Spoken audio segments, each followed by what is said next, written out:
لقد ارسلنا نوحا الی قومہ، تحقیق ہم نے نوح علیہ السلام کو اپنی قوم کی طرف بھیجا۔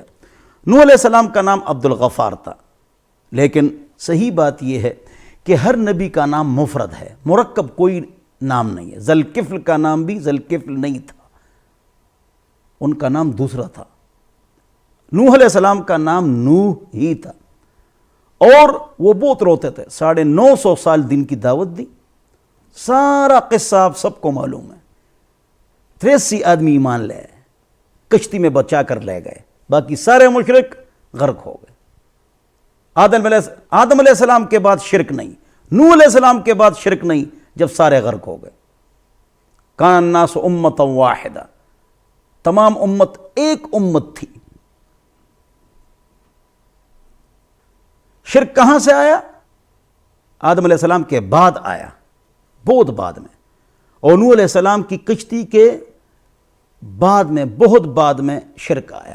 یہ جو ہندو جس کو ہم بولتے ہیں نا، ہندو تو کوئی مذہب نہیں ہے، ان کا نام بھی ان کی کتابوں میں پران، اپنشت اور وید، ان کی کتابوں میں، ہندوؤں کی کتابوں میں یہ ہندو لفظ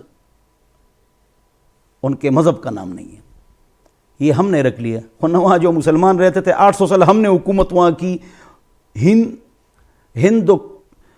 ہند کش پہاڑی سلسلے، وہ جو پہاڑی سلسلے ہے اس کو کوئی پار نہیں کر سکتا ہے، ورنہ مر جائے گا۔ جو وہاں رہتا ہے، چاہے مسلمان ہے یا کافر ہے، یہودی عیسائی، اس کو ہندو بولتے ہیں۔ یہ مذہب کا نام نہیں، یاد رکھو۔ لیکن اب مشہور ہو گئے اسی سے، تو اس لیے ہم کہتے ہیں فلانا ہندو ہے، ورنہ 800 سال ہم نے وہاں حکومت کی تو ہم ہندو تھے، یعنی وہاں رہتے تھے، یہ مطلب ہے۔ ہندو کش نہیں، کش پہاڑی سلسلے، الضرب زدن والقتل کشتن، سمجھ نہیں سمجھے؟ یہ فارسی ہے۔ تو بہرحال میں آپ کو بتا رہا تھا کہ جو ہندو ہے یہ نوح علیہ السلام کی قوم ہے، لیکن ان کو پتہ نہیں ہے۔ بخاری شریف کی روایت ہے کہ قوم نوح اپنے پیغمبر کو نہیں پہچانے گی، امت محمد صلی اللہ علیہ وسلم کھڑی ہو جائے گی کہ تم نوح علیہ السلام کی امت ہو۔ ان کی تاریخ شروع ہوتی ہے کہاں سے پتہ ہے؟ نوح علیہ السلام کی طوفان سے، وہ جو طوفان آیا تھا وہاں سے ان کی تاریخ شروع ہوتی ہے۔ منو بھائی نوح علیہ السلام کو کہتے ہیں، اور ادھر سے ان کی تاریخ شروع ہوتی ہے، اور 75 مرتبہ ان کی کتابوں میں حضرت نوح علیہ السلام کا تذکرہ ہے، اور ان کو اپنے نبی کا پتہ نہیں۔